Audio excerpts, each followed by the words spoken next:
Voici votre animateur, François Saint-Louis.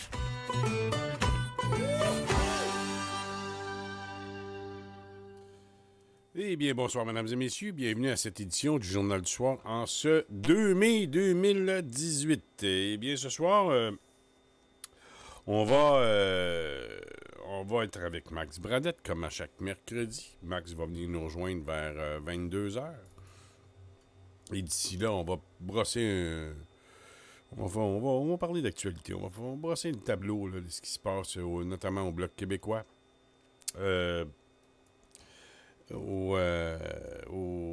Sur la scène nationale. Quand je dis nationale, c'est la scène québécoise. Et aussi, il faut penser à l'élection qui va arriver très bientôt. Et ça, c'est assez... c'est comme l'élection du 1er octobre, c'est comme hier. Hein. Il faut penser vraiment à ça. On est le 2 mai, juin, juillet, août, septembre. Donc, moins de 4 mois, parce que l'élection va avoir lieu le 1er octobre.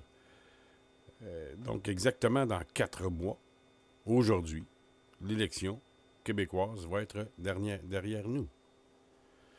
Et si vous enlevez là-dessus 1 mois de campagne électorale, il reste, en principe, 3 mois de pré-campagne. Et on disait au début de la session parlementaire qu'il restait, mettons, 75 périodes de questions d'ici l'élection. Là, il doit en rester pas mal moins. Et parce que la session parlementaire à Québec termine toujours vers le 15 juin environ. Là. Et tous les projets de loi, etc., qui sont sur la table, qui ne seront pas adoptés, ça va être relégué aux oubliettes. Et comme on dit, ça va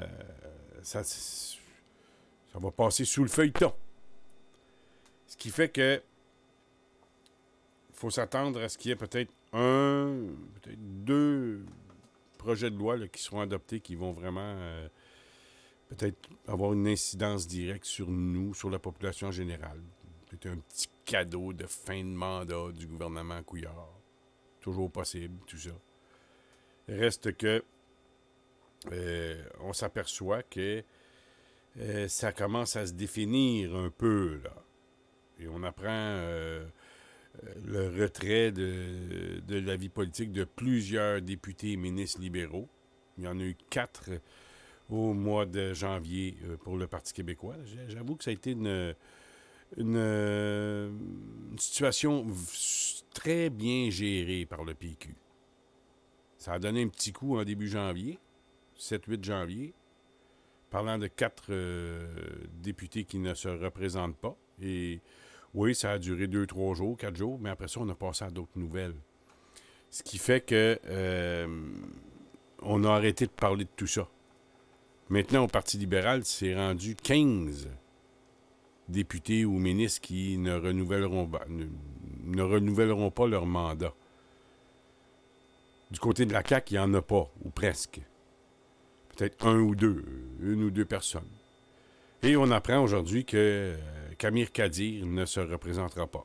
C'était entre les branches, tout ça. On s'attend. C'est personne qui est surpris de ça ce matin, là, en apprenant ça. Peu importe les raisons, on apprend qu'il veut se consacrer plus à ses patients comme médecin. C'est tout à son honneur. Et je le rappelle, et même Max le dit, plusieurs le disent, que Camille Kadir, c'est le député qui a le plus de front à l'Assemblée nationale. C'est le seul qui a mis au défi Jean Charest de le poursuivre. Et évidemment, offre qui a été déclinée par l'ex-premier ministre. Et là, la question va commencer à se poser. Qui va vouloir prendre sa place dans le comté de Mercier, comté qui est, quasi imprenable pour tous les autres partis.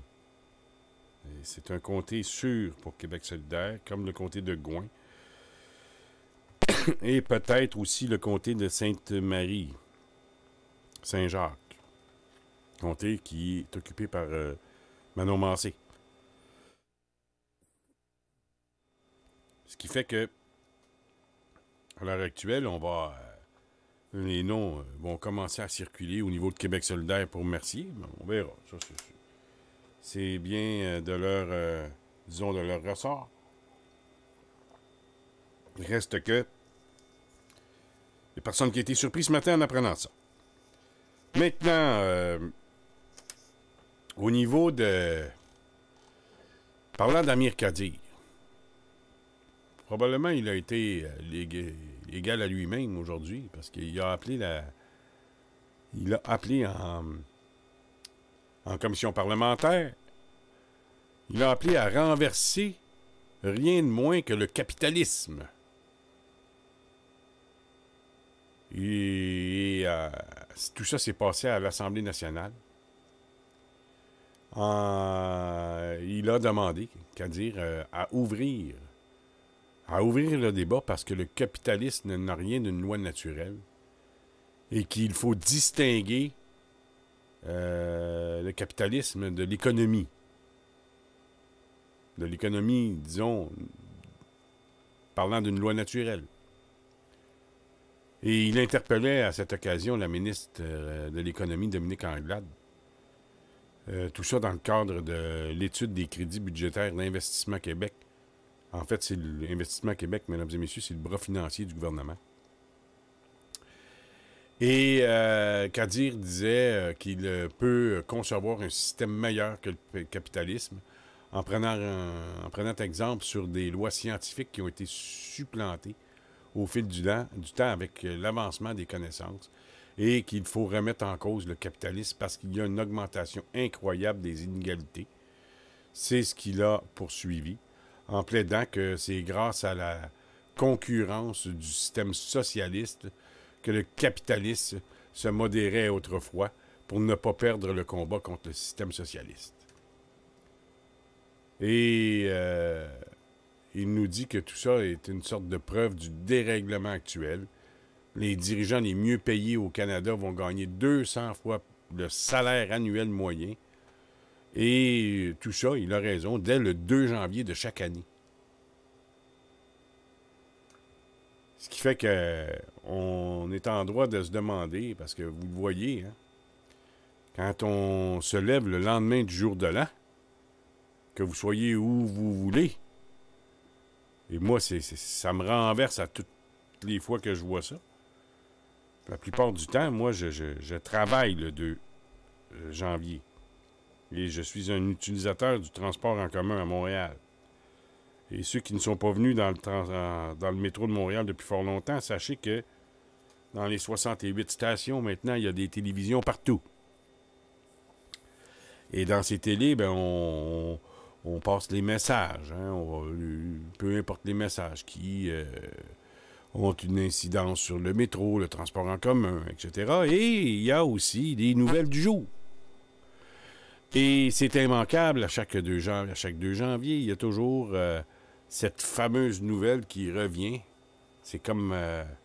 c'est récurrent. Cette nouvelle nous revient à chaque année. Bon, maintenant, mesdames et messieurs, chers utilisateurs de transport en commun, à l'heure où vous en allez travailler ce matin, ben, les plus grands salariés du Québec et du Canada, des États-Unis, etc., ont gagné ce que vous allez gagner cette année. Alors, il est 9 h le matin, le 2 janvier. C'est quasiment un rire du monde. Là. Les gens se lèvent pour leur première journée de travail. Ils sont même pas rendus au travail. Ils n'ont même pas fait 1 heure de travail. Et les plus riches de la planète ont gagné, à l'heure où ils regardent cette petite nouvelle, le salaire qu'ils vont faire toute l'année. Peut-être 30 000 de l'heure.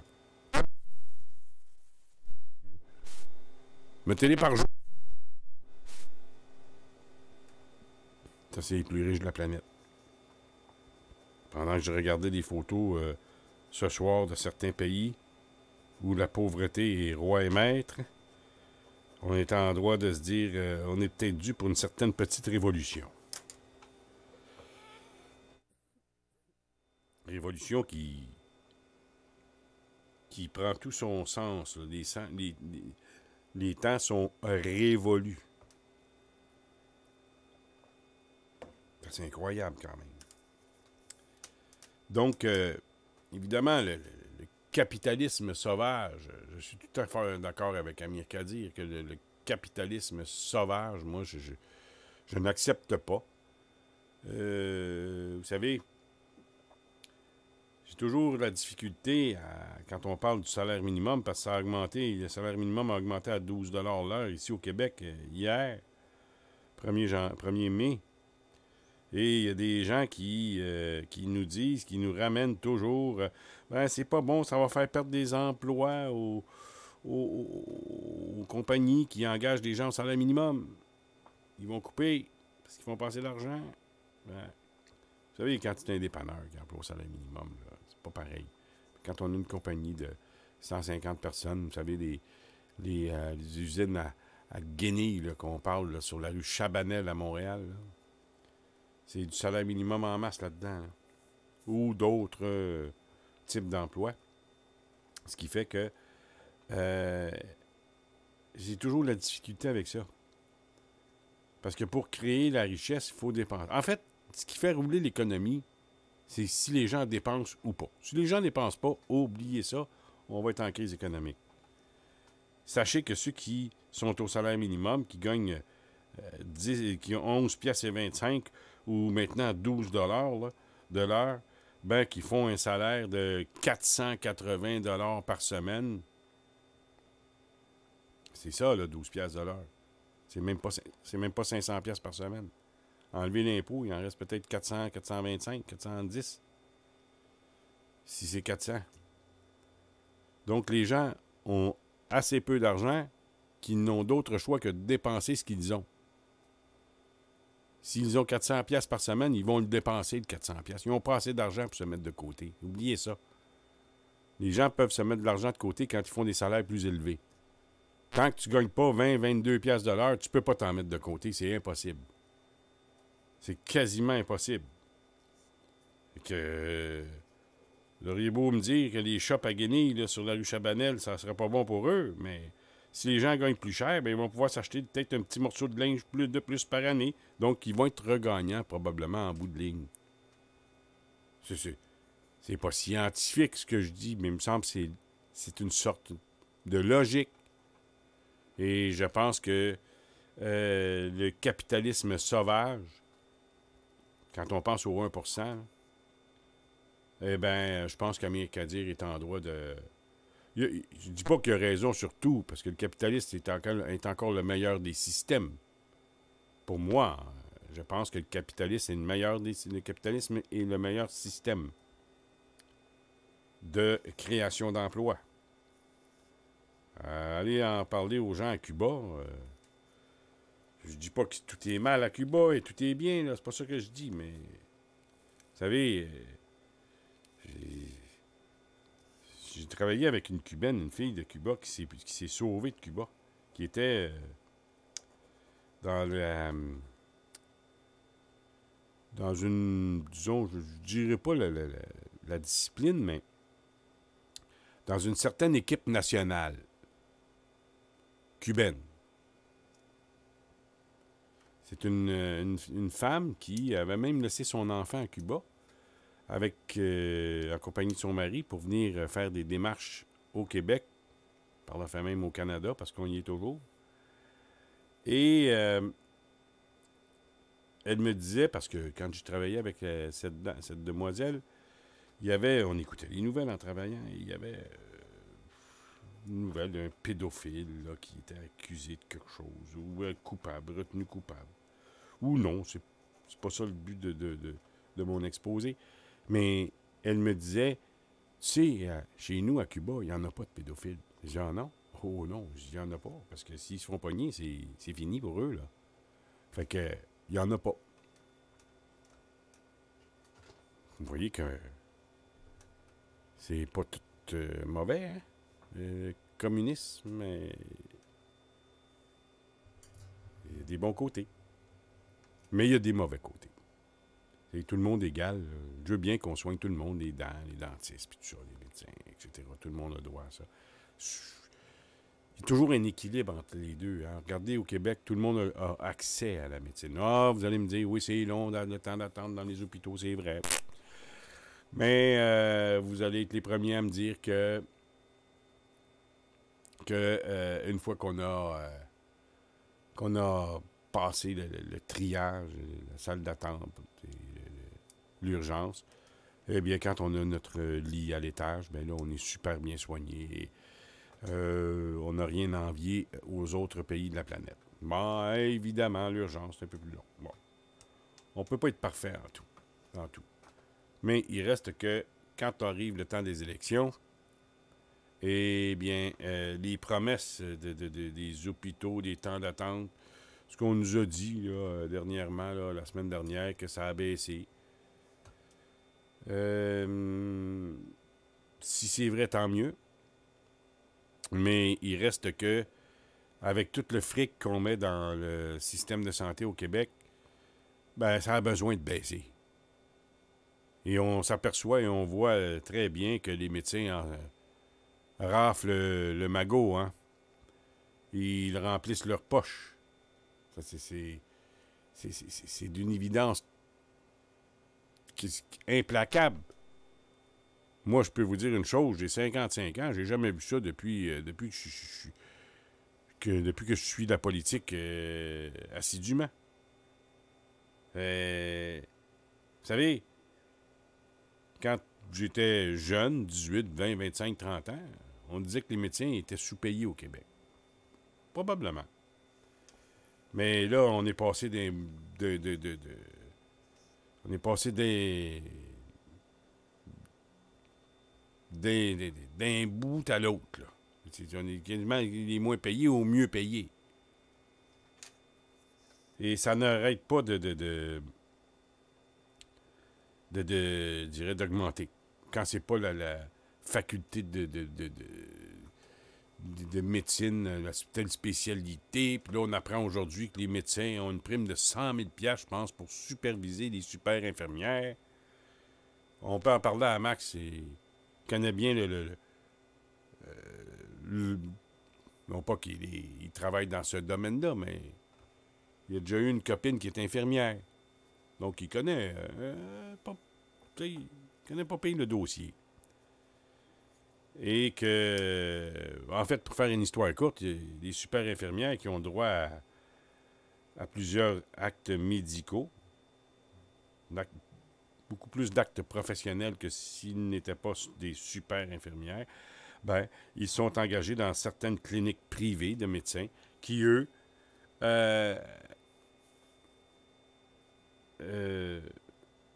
vont passer la carte d'assurance maladie, vont être, disons, payés, disons, 50 $. Ça fait longtemps, parce qu'une fois, à un moment donné, j'avais pas de carte d'assurance maladie, il a fallu que je paye, c'était 43 $, ça doit faire 20-25 ans de ça. 20-25 ans. Ce qui fait qu'aujourd'hui, ça doit être au moins rendu à 50-60 $, puis peut-être que je suis en bas pas mal du taux horaire, là. Mais il reste que le médecin qui, lui, peut passer des patients pendant que la super infirmière en passe aussi. Lui, il est rémunéré de façon au 100% du total de son taux de chaque patient. Et il a une prime sur les patients que la super infirmière passe, elle. Ce qui fait qu'ils font encore plus d'argent. Puis en plus de ça, on apprend aujourd'hui qu'ils sont payés 100 000 de plus, corrigez-moi si je me trompe, là, pour la supervision de celle-ci. C'est quand même assez... Donc, le budget québécois, aujourd'hui, est rendu à 110 milliards. Je me souviens, il y a 7-8 ans, c'était 60 milliards, le budget du Québec.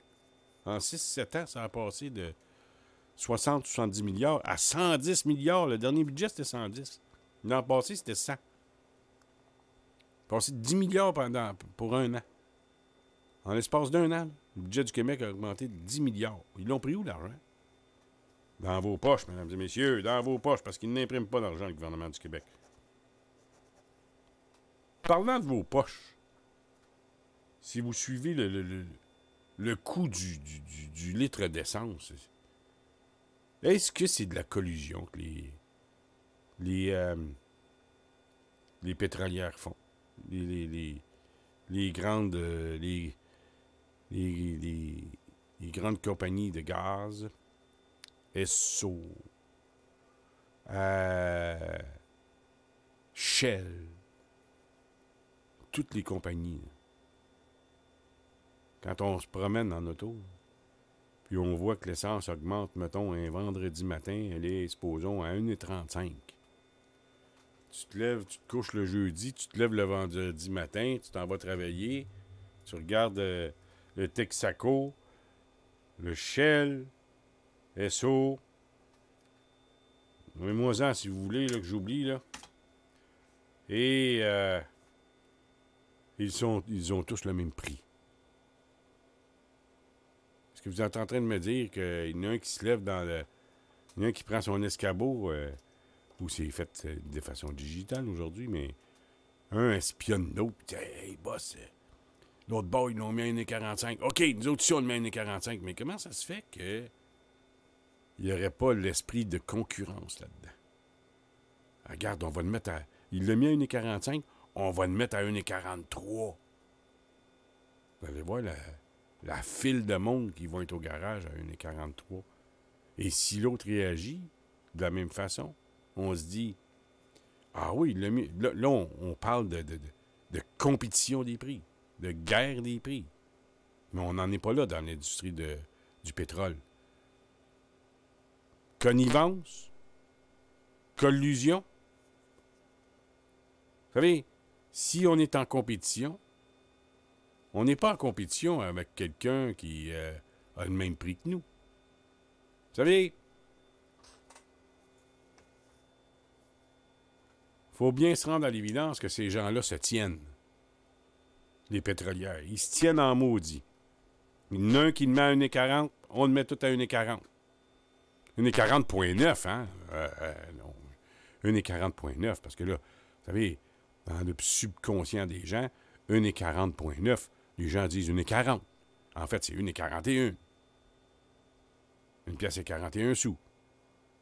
Le petit dixième de 1%, là, ça compte plus. Là. Mettez un dixième d'essence dans votre voisin, un dixième de cent dans votre essence. Vous allez voir que ça en fait un maudit. Ce qui fait que, est-ce que c'est de la collusion? Une connivence? Est-ce qu'il y aurait quelqu'un assez gros, assez frondeur, fonceur, avec un, je dirais, un certain courage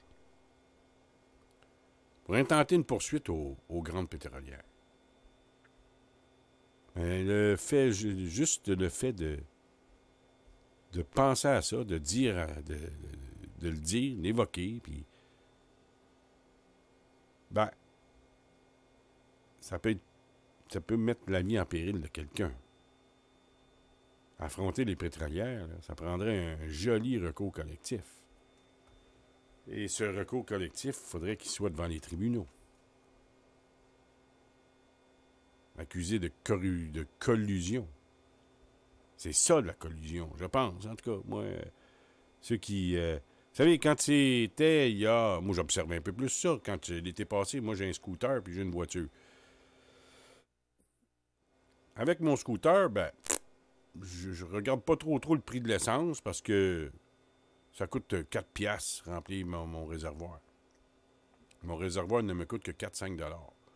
Avec le coût de l'essence, le coût de l'augmentation, à place de me coûter 4 piastres et demi, il va me coûter 5 piastres et 25. Ça paraît pas trop sur le portefeuille. Mais avec une voiture, on parle d'autres choses, là. Et quand j'ai commencé, parce que ça faisait une quinzaine d'années que j'avais pas de voiture, fait que j'observais moins ça, mais je regardais quand même, là, je me promène dans la ville, puis je regarde le prix de l'essence. Et je me dis, bon, une pièce est 18, une pièce est 19, une est 23. Hey, c'est rendu à 1,45, 48. Là. Le litre. Mettez là une pièce et demie de litre. Le litre. Ça fait 6 $ le gallon. 6 piastres le gallon. Ce qui veut dire que quand ça vous coûte 75 ou 75 pour faire votre plein, là, quand votre réservoir est vide, ça veut dire que votre réservoir contient peut-être 60 litres. 60-62 litres. À, disons, 1 piastre et demie du litre. Mais c'est plus que ça, là, mais en fait. Mettons 40 litres. 1 piastre et demie du litre. Ça fait 70 piastres.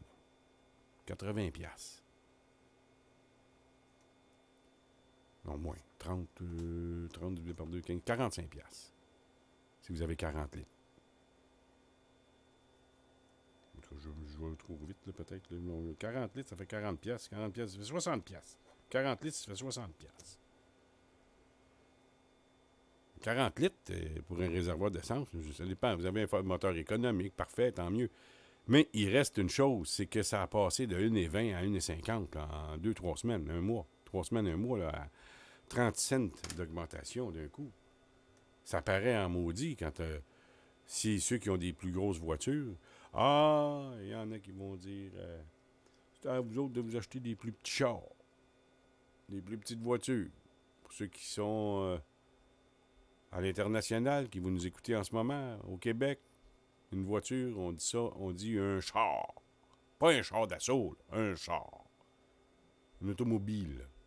Donc, c'est un peu ça. Une pièce et demie, puis à Vancouver, c'est 1,60. En Europe, il paraît que c'est le coût de l'essence en Europe. Je ne sais pas c'est combien ils vont. Si vous m'écoutez, ils vont. Dites-moi le prix de l'essence à Paris. Je vais peut-être le chercher pour vous là, en ce moment. Ce qui fait que il paraît que c'est plus cher en Europe. Prix du carburant à Paris, c'est...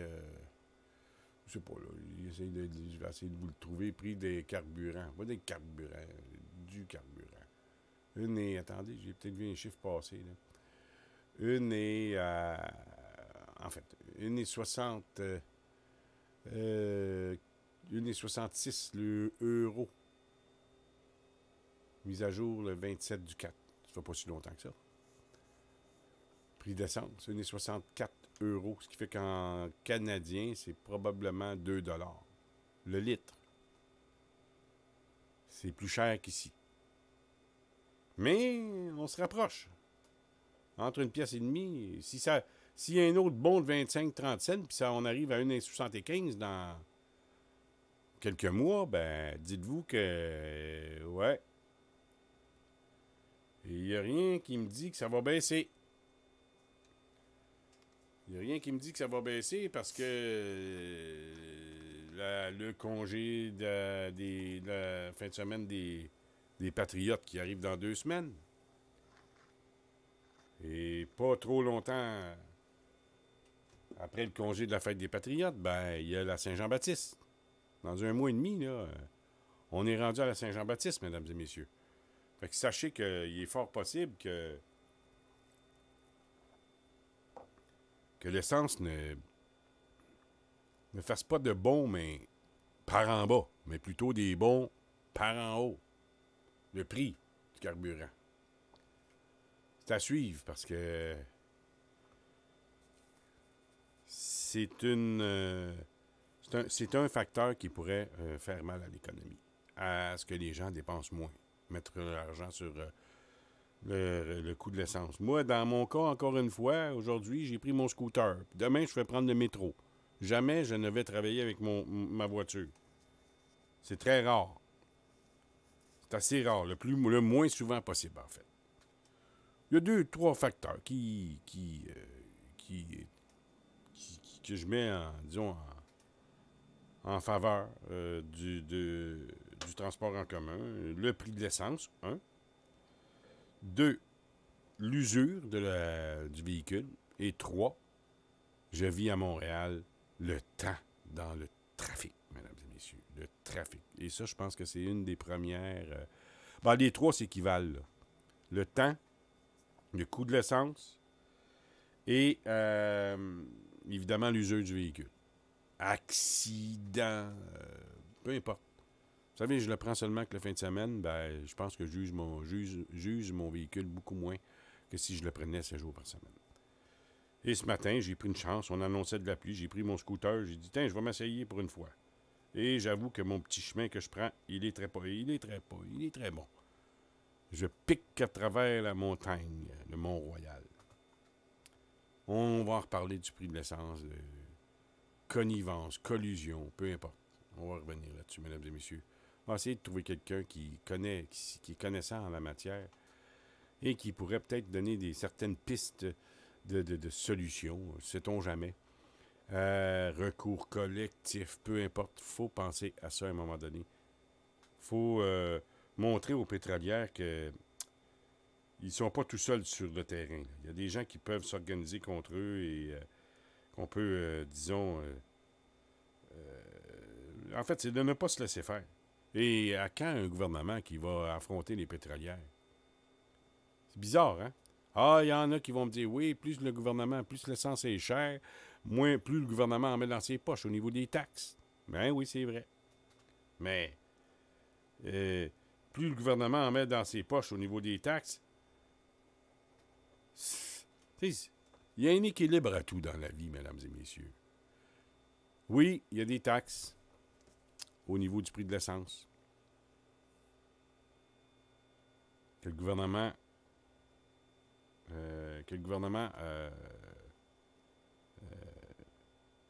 vont charger aux compagnies de pétrole.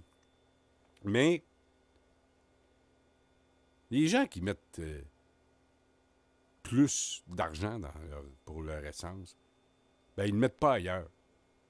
Puis ailleurs, ben c'est dans d'autres achats qui, dans 90% des cas, ont des taxes à payer aussi. Fait que le gouvernement va se payer d'un bord ou de l'autre. C'est un peu ça.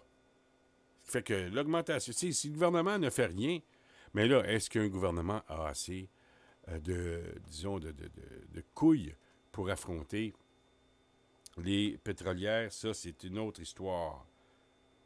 Souvenez-vous du fameux NPD qui ont été élus en Alberta. J'oublie le nom de la chef.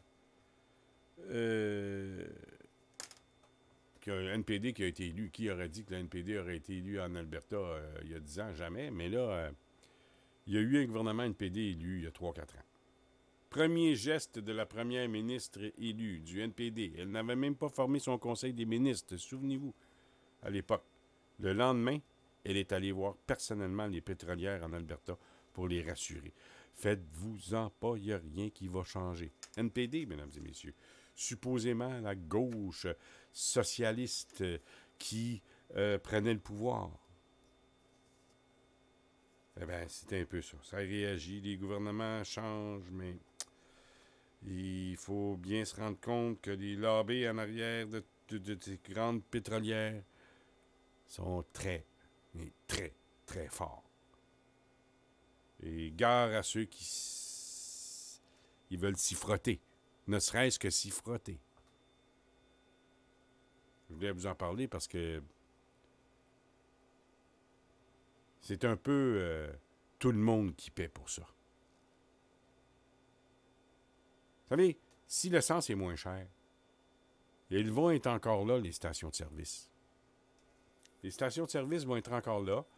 Les commis vont être encore là. Ils sont généralement seulement qu'un commis par station de service. Le gouvernement va s'en mettre un petit peu moins dans les poches par rapport aux taxes. Les pétrolières, qui ne sont pas à plein de trop, vont s'en mettre un petit peu moins dans leurs poches aussi. Mais il y a peut-être d'autres secteurs économiques qui vont peut-être souffler un peu. Les petits magasins du coin qui vont... les gens, chacun a un petit 5$ de plus par semaine à dépenser, multiplié par des millions. Ben, ça commence à faire des millions, ça, là. Mettez le 5$, 6$, 10$. Mettez 5, 6$ d'économie par réservoir d'essence par année.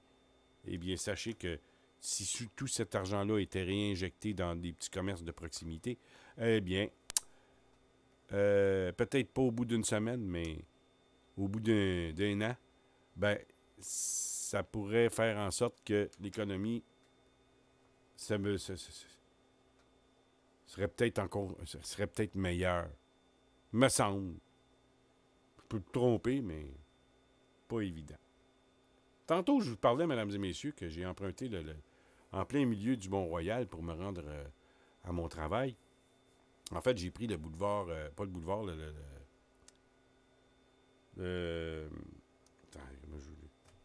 boulevard Côte-des-Neiges. La rue c'est un boulevard ou la... Non, c'est pas un boulevard, Côte-des-Neiges. Oui, à quelque part, c'est un boulevard. En tout cas, Côte-des-Neiges. À quelque part, c'est un boulevard, d'autres bouts, ça ne l'est pas. Un boulevard, c'est séparé par... dans le milieu, par interplein. C'est ça, un boulevard. Donc, Côte-des-Neiges, au niveau de Jean Talon, dans ce coin-là, ça peut être considéré comme un boulevard. Mais plus tu te rapproches du Mont-Royal, ben là, il n'y a plus de terre-plein qui sépare. Ce qui fait que j'ai emprunté Côte-des-Neiges et j'ai longé, j'ai pénétré entre deux monts du Mont-Royal, entre deux sommets. C'est-à-dire à la fin du chemin Camillien-Hood, ou de remembrance, non pas remembrance, comme a dit un journaliste de TVA ce soir.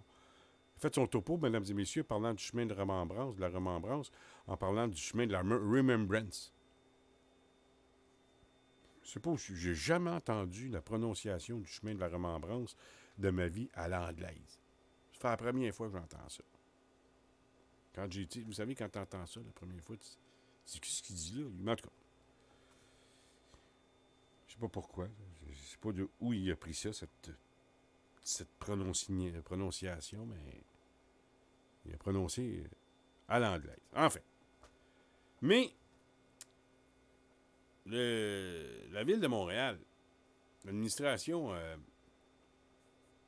Plante Doré veulent, comme on sait, bloquer le chemin Camillien-Hood pour tout l'été. Et il y a une pétition qui a été mise sur les tablettes. La mairesse ne veut rien savoir de cette pétition. Elle l'a dit ce soir, je l'ai entendu au bulletin de nouvelles. Les gens n'auront qu'à se rendre en véhicule ou prendre l'autobus. C'est réglé dans sa tête à elle. Mais là, mesdames et messieurs, il y a un joueur qui vient de se... disons, de se signaler. Un nouveau joueur dans le dossier qui vient de lever son drapeau et de dire non, c'est pas une bonne idée. Et qui est ce nouveau joueur? Le cimetière Notre-Dame-des-Neiges.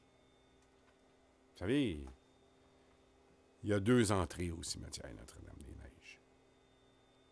Entrée Côte-des-Neiges et entrée Camillien-Hood. Combien de fois je suis allé à des funérailles, mesdames et messieurs, et on venait de Rosemont, de la petite patrie, parce que je viens de ce coin-là. Et, mon père et ma mère, on a passé par Camillien-Hood quand mon père et ma mère sont partis à leur dernier repos. Le cortège funèbre on prend Mont-Royal et on s'en va par Camillien-Hood. Et on rentre par l'entrée qui est située sur Camillien-Hood. Mais là, cette entrée ne sera plus disponible. Ce qui fait que va falloir que tous les services funèbres convergent vers une entrée, c'est-à-dire Côte-des-Neiges, le chemin de la Côte-des-Neiges. C'est pas le boulevard, c'est le chemin de la Côte-des-Neiges. Vous savez, c'est un des premiers chemins en Nouvelle-France. Hein, ça longeait le pourtour du Mont-Royal. Donc, mais là, un nouveau joueur qui arrive dans le décor et qui est le cimetière Notre-Dame-des-Neiges. Est-ce que ça va influencer l'administration de la mairesse Plante? On va voir. Mais il reste une chose dans ce dossier. Qui peut avoir accès à cette route? Oui, vous allez me dire, il y a l'autobus qui va emprunter le chemin Camigny-Hood et l'autre chemin vers le Côte-des-Neiges, là, mais qui vont s'arrêter chacun de leur côté dans des stationnements distincts. Mais il reste que on va bloquer le chemin. Vous savez, on veut redonner la montagne aux Montréalais, mais il reste que c'était une voie qui était empruntée. Vous savez, il n'y a pas beaucoup de cyclistes qui peuvent monter cette montagne. C'est l'élite cycliste qui peut monter. Et descendre, bien évidemment, c'est digne d'un... C'est digne d'une... comment est-ce qu'on appelle le tour cycliste en France? Là, le tour cycliste, en fait, c'est ça. Les courses du tour cycliste en France. J'oublie le nom. Mais descendre cette mont, le Mont-Royal, les cyclistes de haute performance, là, le Tour de France, excusez-moi, le Tour de France, c'est de ce calibre. Il y a une course du Québec, il y en a une qui se déroule à chaque mois d'octobre, je pense début octobre, fin septembre, début octobre. Le samedi, c'est à Québec et le dimanche, c'est à Montréal. Et je suis allé une fois regarder les cyclistes passer. Et sachez que quand ils sont en peloton, c'est tout un bruit bizarre. Hein, les pneus, là, les cyclistes qui sont en peloton, ben, qui circulent, mettons, 40-50 cyclistes dans le peloton, ça fait un bruit bizarre, puis c'est vraiment impressionnant. Mais c'est pas n'importe qui peut emprunter ce chemin. Monter la montagne, le Mont-Royal. Fait que je veux bien comprendre, là, je veux bien penser qu'on veut redonner la montagne aux Montréalais, mais il reste que il va falloir faire des exceptions. Le cimetière va avoir sûrement une dérogation pour les funérailles. Ça se négocie. Mais quand j'ai entendu la mairesse ce soir dire, ben vous prendrez votre auto, vous prendrez par chemin Côte-des-Neiges, ou ben non, vous prendrez l'autobus.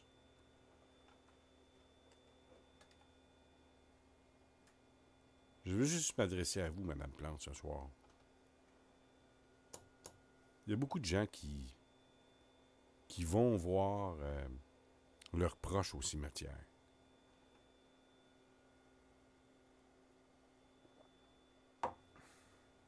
Vous allez me dire, ouais, mais s'ils vont en autobus, si la personne proche que vous voulez aller vous recueillir sur sa pierre tombale au cimetière est en plein milieu du cimetière,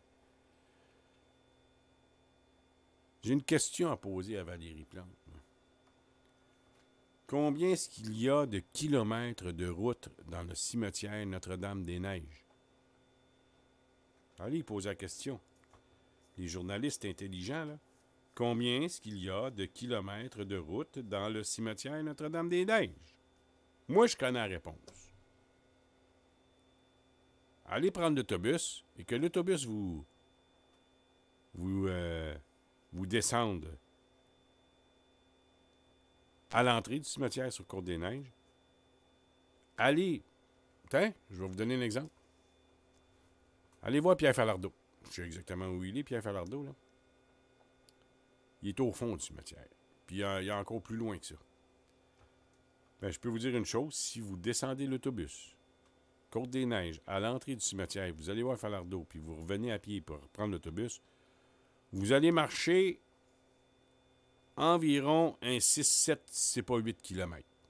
Aller-retour. À pied. Fait que pour une personne de 60, 70 ans, 75 ans, là, qui va se taper un 7 km pour aller voir son proche, là, je pense qu'elle vit sur une autre planète, la dame, la demoiselle. Je suis en train de me demander si... Vous savez, eux qui étaient censés être les plus grands démocrates, ces gens de Projet Montréal, ou de Québec solidaire, c'est la même gang, c'est les petits frères et la petite sœur. C'est bizarre, quand ils prennent le pouvoir, là, et qu'ils sont arrogants. J'ai vu une arrogance ce soir. Vous prendrez l'autobus. Je dis, je prends pour qui, elle? Là? Elle va me dire pas quoi faire, là.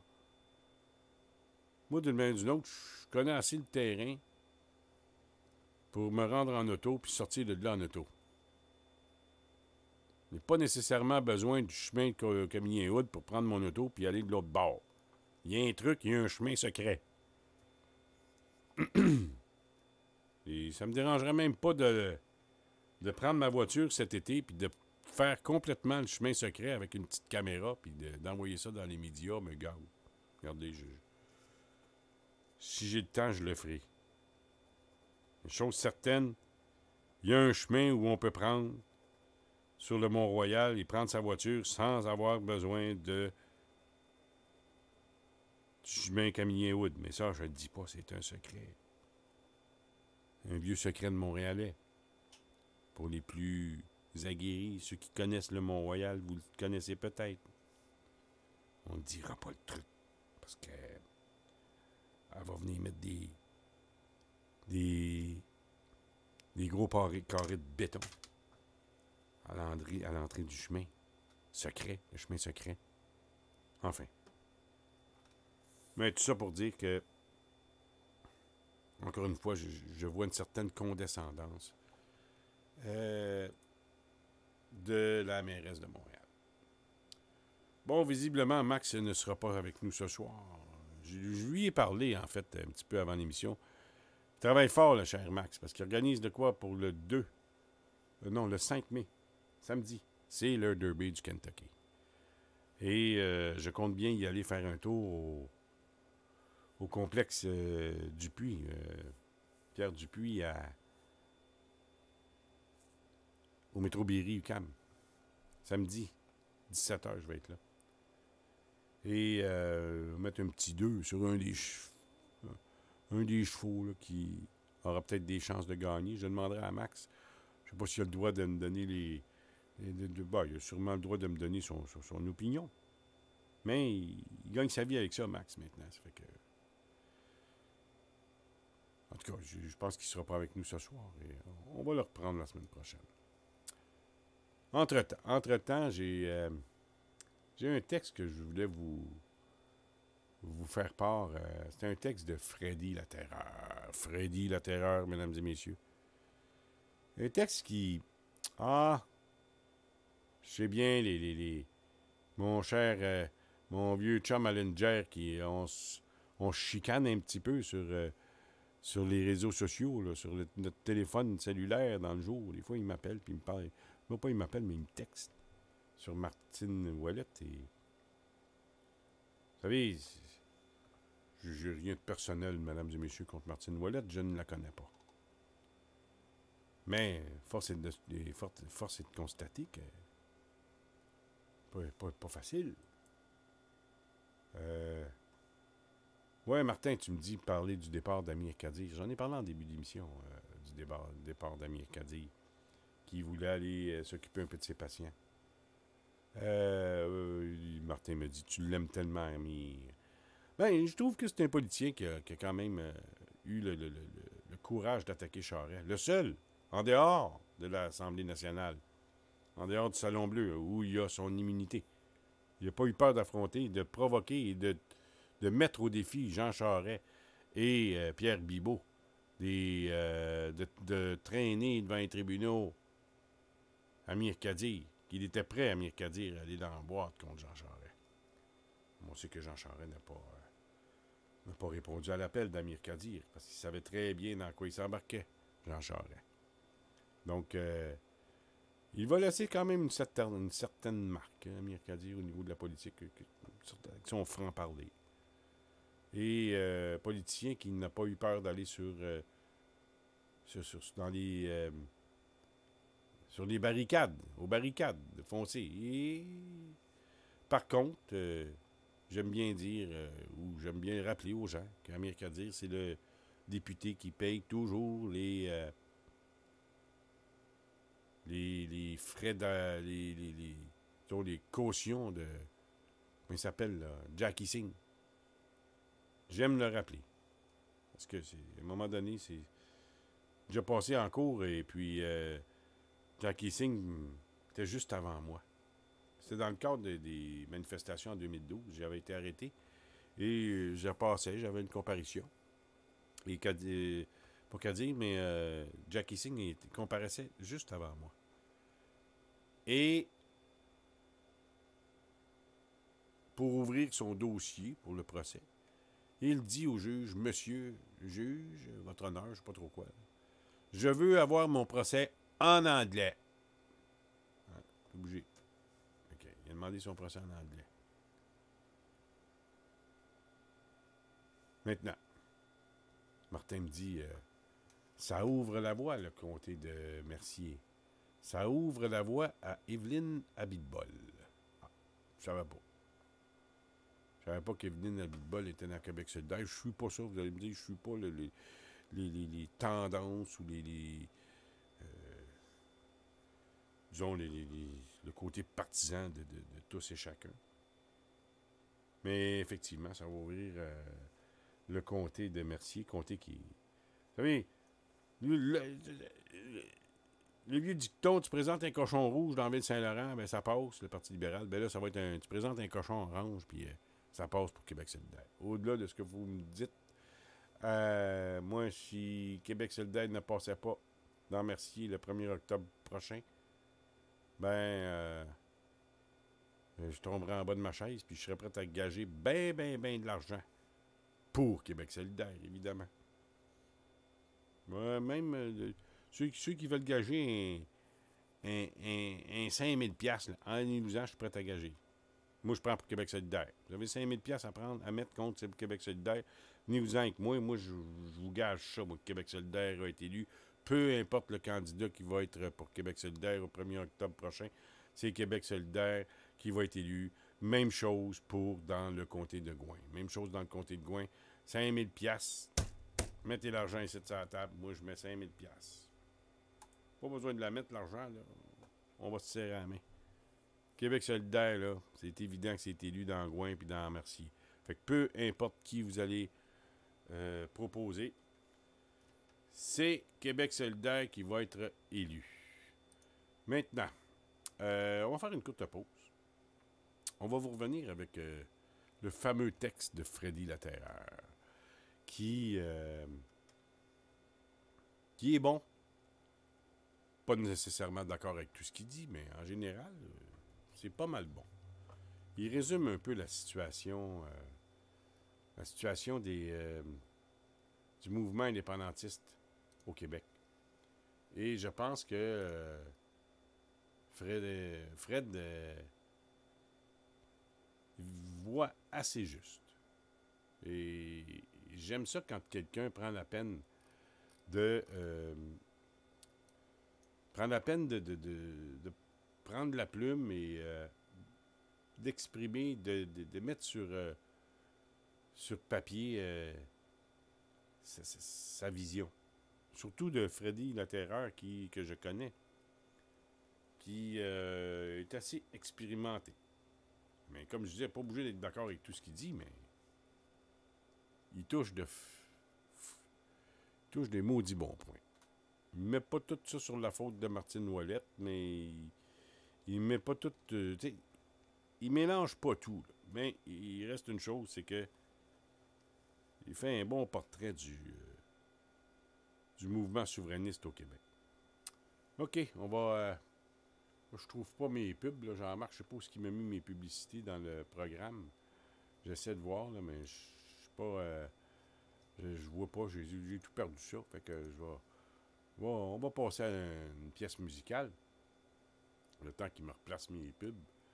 Et on va revenir tout de suite après. Il est entré. D'après moi, il m'a vu. Il m'a vu. Peut-être qu'il va arriver avec mes pubs. Ça sera pas trop long.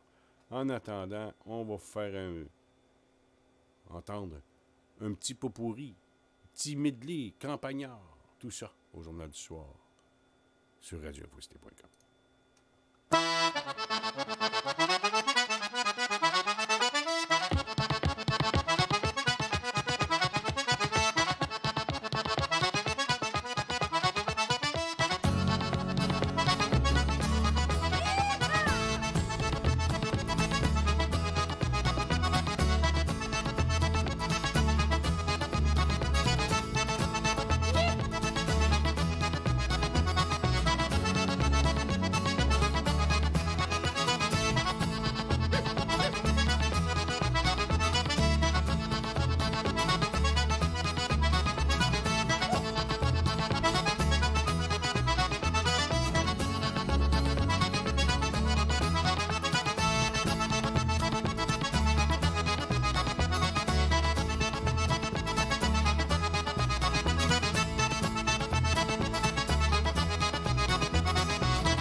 Eh bien, nous sommes de retour au Journal du Soir en ce milieu de semaine.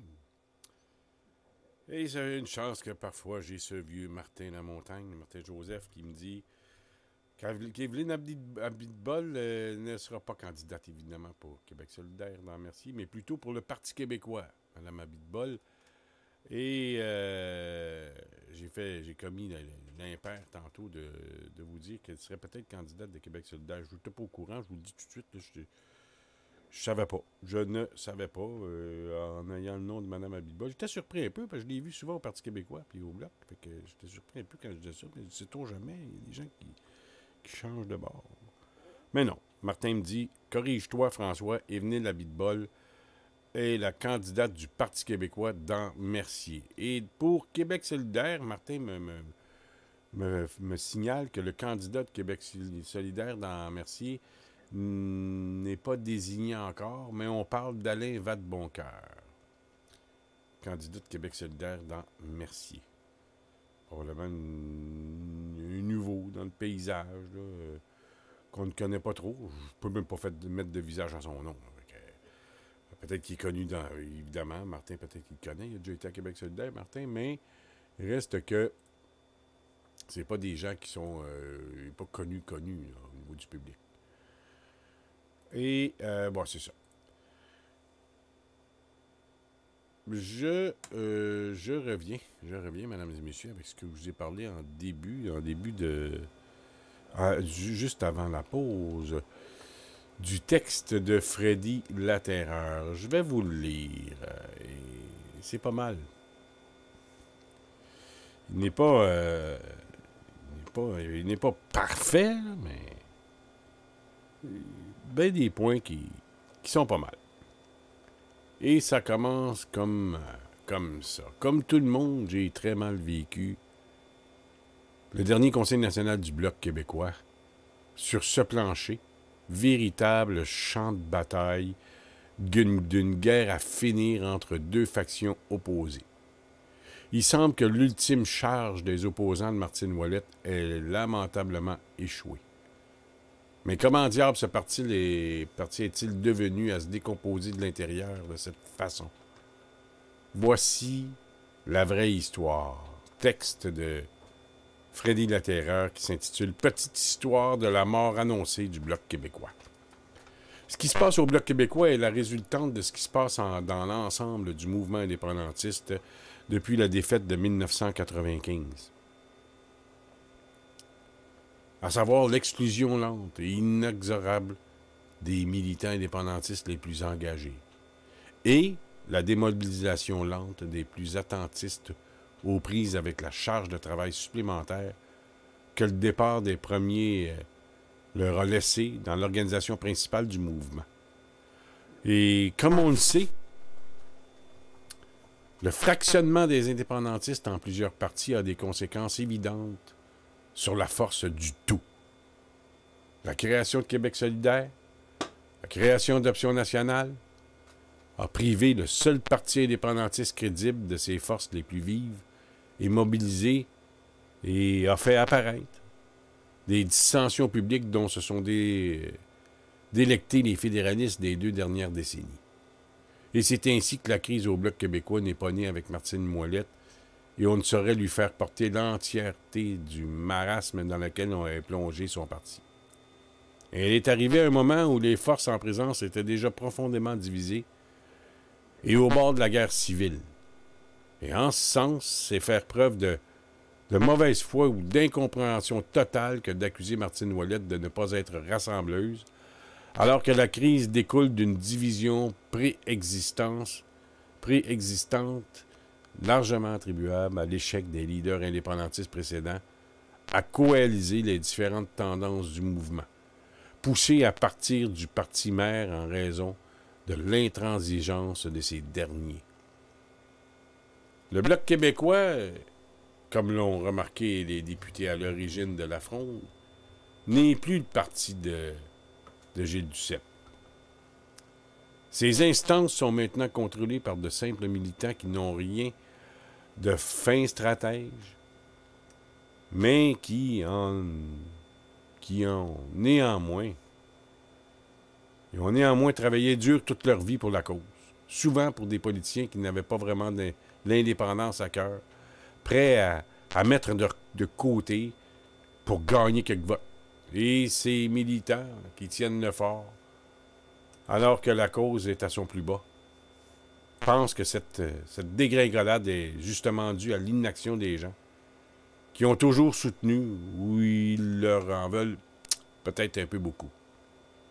Plusieurs d'entre eux s'étaient d'ailleurs sentis exclus du PQ et s'étaient regroupés dans Option nationale et Québec solidaire, dont le discours, plus en accord avec leurs valeurs, n'était malheureusement plus étendu par les dirigeants péquistes qui, par leur intransigeance, les ont littéralement poussés vers la sortie. Et au départ de Gilles Duceppe, le Bloc québécois est anéanti. Les membres professionnels que sont les attachés politiques se retrouvent au chômage ou dans d'autres emplois et ne sont donc plus aussi disponibles pour soutenir les positions de l'establishment du mouvement dans les instances du parti. Plusieurs exécutifs de comté se retrouvent également sans ressources et sans membres. Seule une poignée de convaincus tiennent la barque à flot, mais la débandade est certaine. C'est alors que les exclus entrèrent en jeu. Arrive un chef qui les mobilise, un chef dont la détermination est évidente. Un vrai général, un organisateur hors pair, Mario Beaulieu. Habile tacticien, il mobilise ce noyau dur qui se sent floué par les politiciens depuis 20 ans et remporte évidemment, comme on le sait, la chefferie du Bloc québécois. Mal lui en pris, mesdames et messieurs, il fait alors face à une résistance acharnée à l'intérieur même de la machine bloquiste. Et à l'élection, Beaulieu, qui a eu les mains évidemment liées pendant un an, n'est pas prêt et est contraint de laisser la place à Gilles Duceppe. Le putsch se fait en douceur, évidemment au terme d'une négociation qui lui permettra de rester président du parti. Évidemment, Mario Beaulieu, patient, méticuleux, rigoureux, après le redépart de Gilles Duceppe, qui avait quand même pris le temps de replacer son monde dans la machine avant de partir, il réussit à garder le soutien d'une large part des exécutifs de comté et à les mobiliser pour prendre le contrôle du bureau national. Le Conseil national, alors sans chef, fixe la date de la course pour l'année suivante.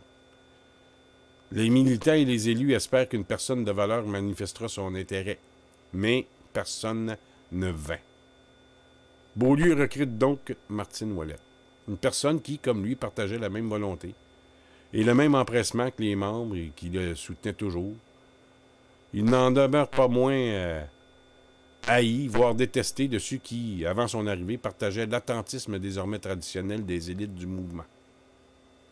Constatant la faiblesse de ses opposants, Beaulieu veilla donc au couronnement de Martine Ouellette, avec l'appui du Bureau national et du Conseil national, qui résista fortement à l'appel des Duceppiens de repousser encore une fois la course à la chefferie pour permettre à leur camp de se réorganiser.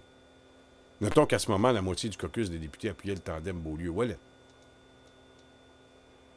Commença alors un long et rigoureux travail de sape des 3 députés du camp adverse qui disposaient également de l'appui de certains membres du personnel politique du parti et même d'employés de députés du camp Ouellette. Ses décisions et ses orientations constamment contestées, Ouellette opta pour la ligne dure et commit un certain nombre d'impairs savamment récupérés par ses opposants pour faire basculer ses alliés du caucus dans leur camp. Mais les militants, eux, restent fidèles à leur chef et déboutent chacune de leurs attaques au Conseil national. Cependant, cette lutte interne paralyse le parti.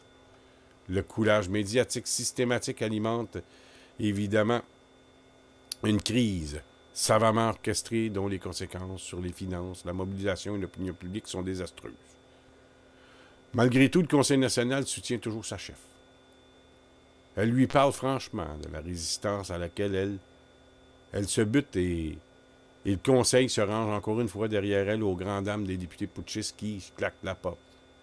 Dans les faits, ce n'est pas Martine Ouellette qui pousse les députés à la sortie, mais bien la décision des instances, noyautée par les supporters de Beaulieu.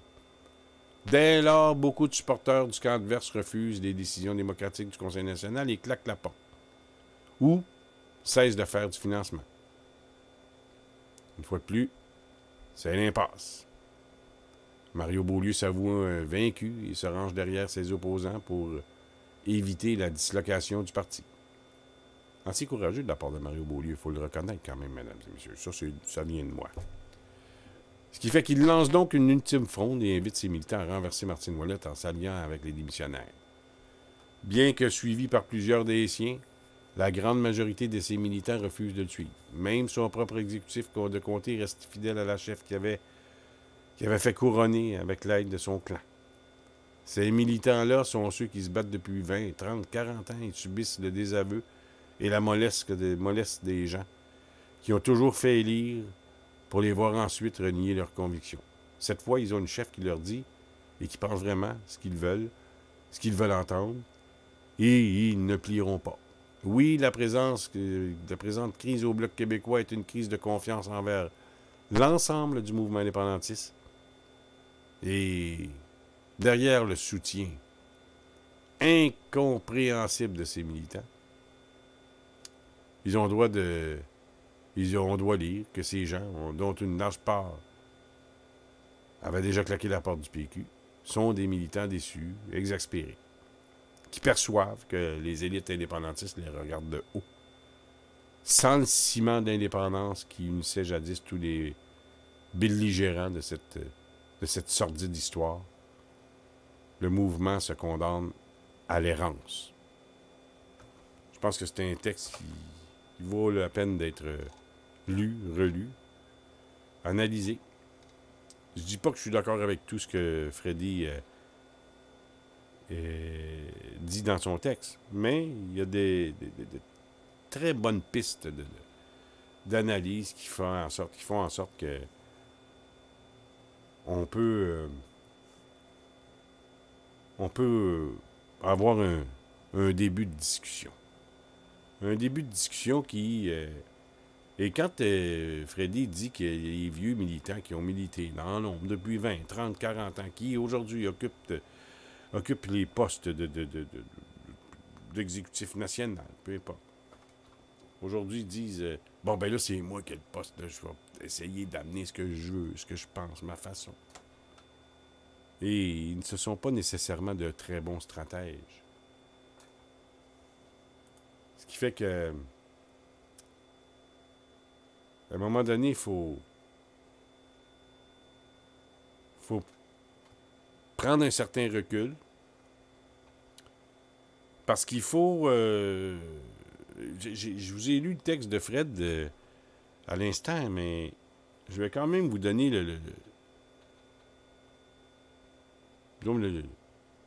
l'analyse que j'ai aujourd'hui. Peut-être qu'elle va changer demain, parce que la vie, c'est comme ça. Hein? Tu te couches, puis il peut arriver d'autres choses, puis ça modifie un peu ton analyse.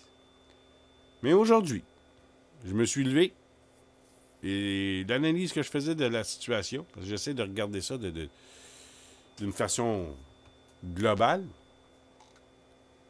et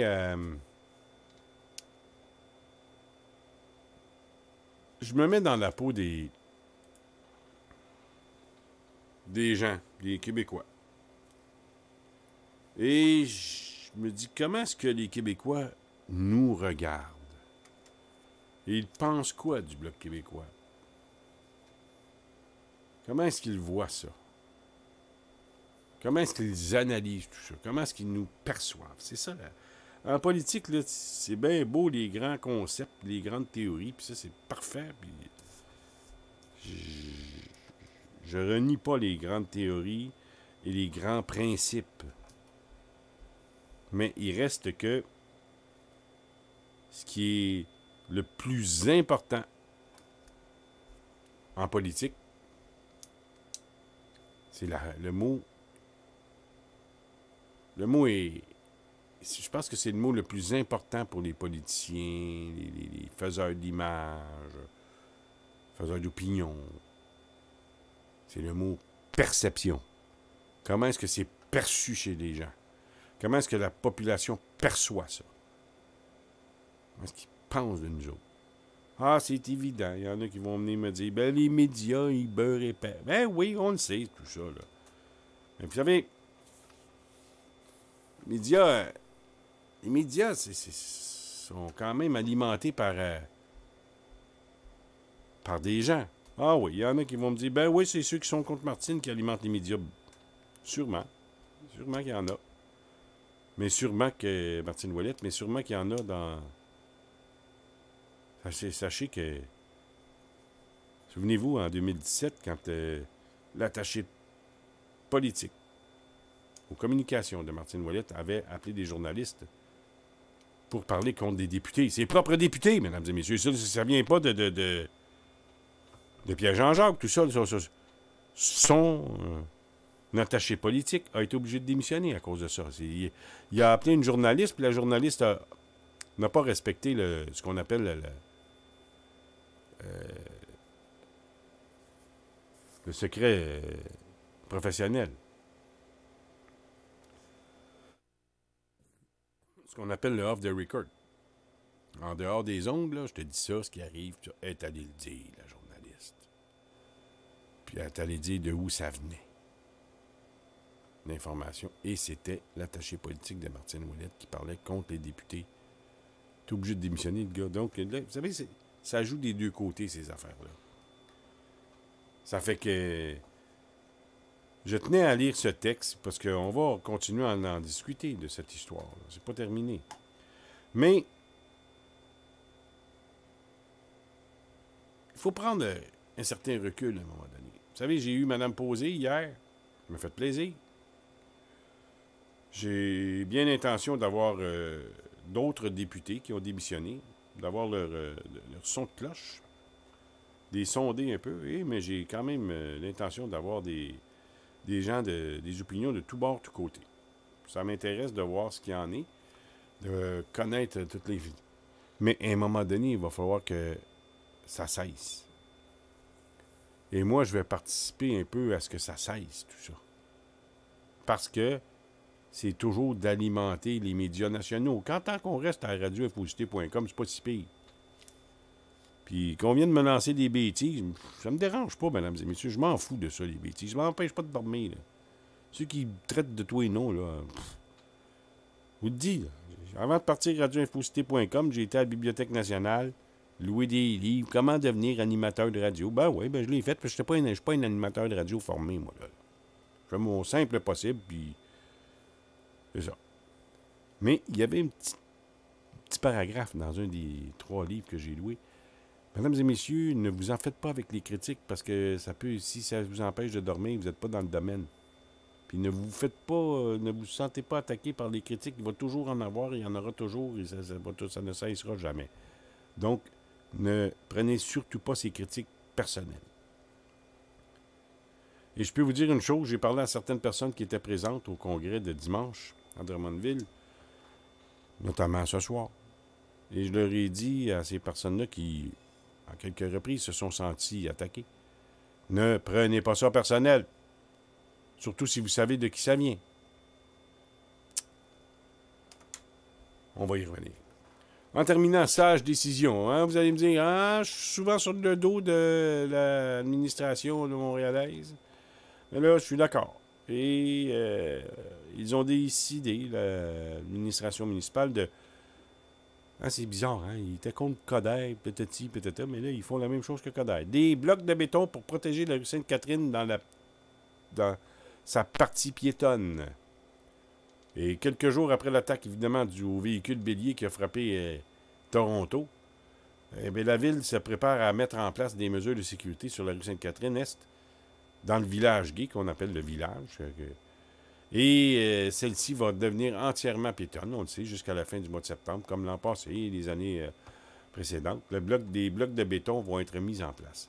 Je pense que c'est une bonne idée parce que, vous savez, on ne sait jamais quand un fou peut prendre un camion et aller foncer chez les gens. Et, vous savez, connaissant certains débiles mentaux qui n'acceptent pas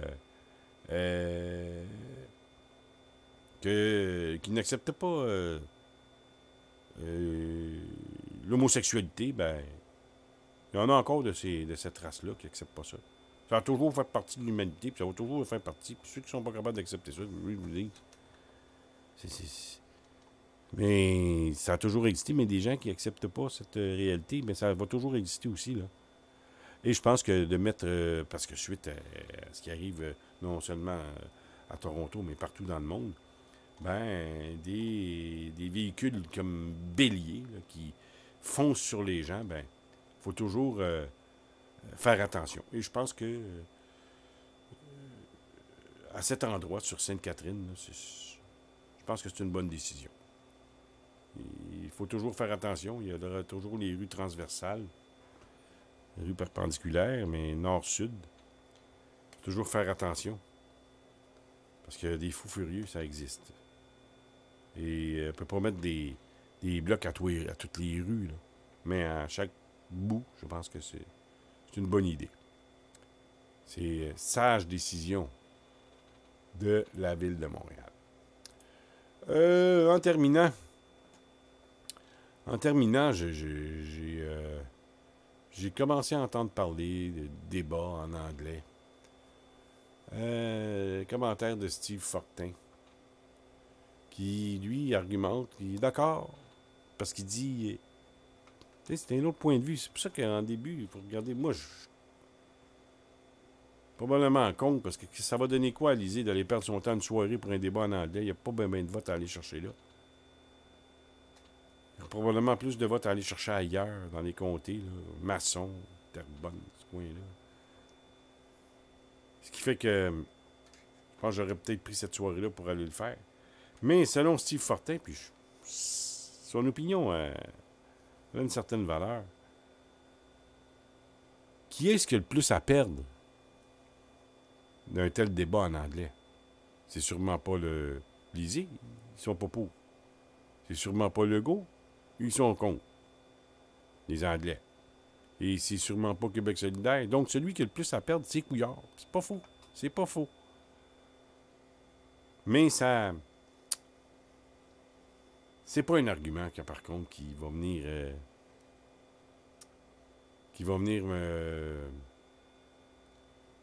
influencer mon opinion. Max qui me dit en dernier, excuse-moi auprès des auditeurs et à toi aussi, j'ai eu une urgence. Tout à fait comprenable, mon cher Max, et on remet ça la semaine prochaine. On va revenir avec tout ça, le débat en anglais, puis tout ça. On va revenir un peu plus tard cette semaine. Sachez que demain soir, à 19h30, l'équipe sportive de radioinfocité.com va être sur place. Serge Rolin, Daniel Saint-Hilaire, Stéphane Allinger et Carl Brochu. Et je vais suivre tout de suite après à 21h30. Le bon côté du débat en anglais pour Lisée, c'est que les jeunes vont l'écouter. Ah! Elle est pas mal, Jean-Pierre. Celle-là, je l'aime. C'était le journal du soir sur radioinfocité.com avec François Saint-Louis. Je l'aime bien. Pour tout commentaire, nous vous invitons à nous écrire info@radioinfocité.com.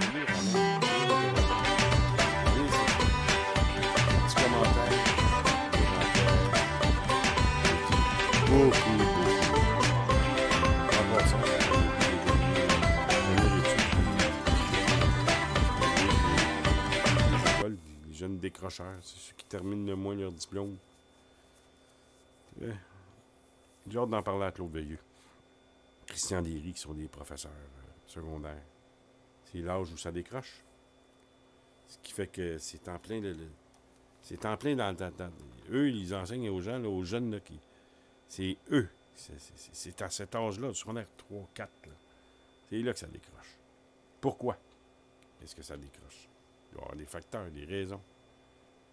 Pourquoi est-ce qu'ils décrochent, ces jeunes-là? Est-ce que c'est les professeurs qui sont pas capables d'animer, hein? Quand tu es professeur, il faut que tu sois animateur aussi, hein? Un professeur d'histoire, là. Moi, j'ai eu un prof d'histoire, il dit « Bonjour, mes amis, les garçons, aujourd'hui, vous allez lire la page 25 à 35. Prochaine semaine, il y a un examen. » On disait ça pendant le cours, 1 heure de temps. Mon frère jumeau, lui, il avait un professeur qui se déguisait en Indien, qui se déguisait en Samuel de Champlain, puis là, il donnait son cours, puis hey, j'aurais-tu voulu l'avoir, ce prof-là, moi? Mais il y en a qui l'ont pas, puis il y en a qui l'ont. C'est comme dans tous les métiers, ça. Vous savez, je ne vais pas me faire d'ennemis nulle part, mais ça reste quand même... le cas. Hein. Il y en a qui l'ont, puis il y en a qui ne l'ont pas. Merci d'avoir été les nôtres ce soir. Je vous répète, Max s'excuse, mais on va le revoir la semaine prochaine. Nous, on va se reparler demain soir, 21h30. On va prendre l'heure du retard un peu, parce que les gars de sport arrivent à 19h30. 19h30 à 21h30. Et moi, j'embarque de 21h30 à 23h. Cette fois, je pense que Carl Brochu va être avec moi demain soir. En principe. Merci tout le monde. Merci Jean-Pierre. Merci Martin-Joseph. Et merci Jean-Marc d'avoir été là. Et mon cher Marc, t'es tout excusé. Et nous, on se revoit demain soir. Tout ça, mesdames et messieurs, sur radioinfocité.com. La radio branchée sur l'actualité. Ciao. C'était le Journal du Soir sur radioinfocité.com avec François Saint-Louis. Pour tout commentaire, nous vous invitons à nous écrire info@radioinfocité.com.